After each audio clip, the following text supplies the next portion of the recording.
Okay जी, बिस्मिल्लाहिर्रहमानिर्रहीम। इय्याका नअबुदु व इय्याका नस्तईन। तो गाइज़ अभी ना ग्लाइकोमा और विट्रस जो चैप्टर है ना, इनके जो यूक्यूज़ आए हुए हैं कोई ज़्यादा इंपॉर्टेंट नहीं है, बस सिंपल सिंपल बातें बार बार हुई रिपीट हो गई हैं।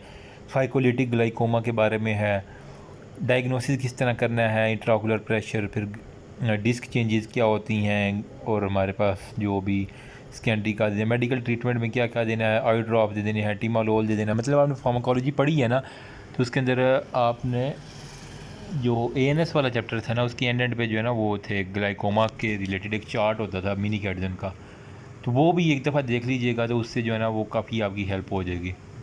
ठीक है, जो लैपटॉप से पढ़ रहे हैं वही भी यहाँ से रोक के पढ़ लीजिएगा, बाकी जिसको चाहिए वो ले लेगा। ठीक है, विजुअल एक्टिविटी 6/60 है। ठीक है, स्टोनी हार्ड एक बड़ा जो है ना वो डिजिटल टोनोमीट्री के ऊपर आपको एक स्टोनी हार्ड के नाम से आती हैं। देखो वो आई के ऊपर जो ना एग्जामिनेशन आप करते हैं जब ऑस्पी के अंदर, या फिर आपका वार्ड टेस्ट अगर हो तो उसके अंदर वो फिंगर्स के ज़रिए जो है ना वो एक तो वो चेक करते हैं जिसके अंदर सॉफ्ट होते हैं, स्टोनी हार्ड होती हैं, उससे पता चल जाता है कि किस तरह की आई की चल रही है। ठीक है, फिर आपको यैग लेज़र जो है ना, इसका बड़ा नाम सुनने को आएगा आपके, अमूमन एचओडी जो है ना ये बड़ा नाम लेते हैं, यैग लेज़र क्या होता है ये। ठीक है, तो इसके बारे में आपको थोड़ा सा पता होना चाहिए। फिर प्राइमरी एंगल और ओपन और क्लोज एंगल ग्लाइकोमा, इसके बारे में आपको डिफरेंसेस पता होने चाहिए। सही।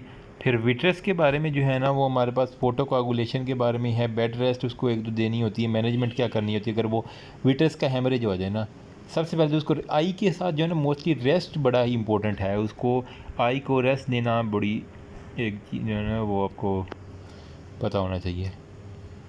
फिर ट्रॉमा विट्रस रेस्ट वही पुरानी बातें, इसमें कुछ भी ऐसी नई चीज़। वेरेटेक्टमी क्या होती है, आपको cutting of the vitreous gel जो है ना which is responsible for producing complication, जो कम्प्लिकेट कर रहा है उसको कट कर दो बस।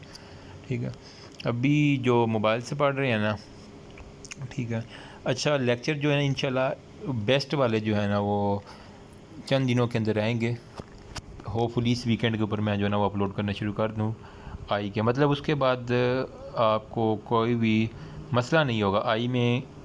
मेरी ख्वाहिश है कि हर बंदा डिस्टिंक्शन ले ना, तो इंशाल्लाह आएगी भी। तो ये इसलिए मैं शेयर कर रहा हूँ साथ साथ, ताकि आपको चैप्टर पढ़ने से पहले एक दफ़ा इसको रीड कर लेंगे ना, प्राइमरी और सेकेंडरी एंगल ग्लाइकोमा, तो आपको बड़ा आइडिया हो जाएगा। ठीक है, इसका स्क्रीनशॉट ले लें जो मोबाइल से पढ़ रहे हैं, इस वजह मैं रोक रोक के आपको शेयर कर रहा हूँ। और दैट्स ऑल अबाउट। फिर भी किसी को PDF चाहिए तो व्हाट्सएप पे आकर ले लेना। Thank you so much, remember me also in your precious prayer. अल्लाह हाफिज़।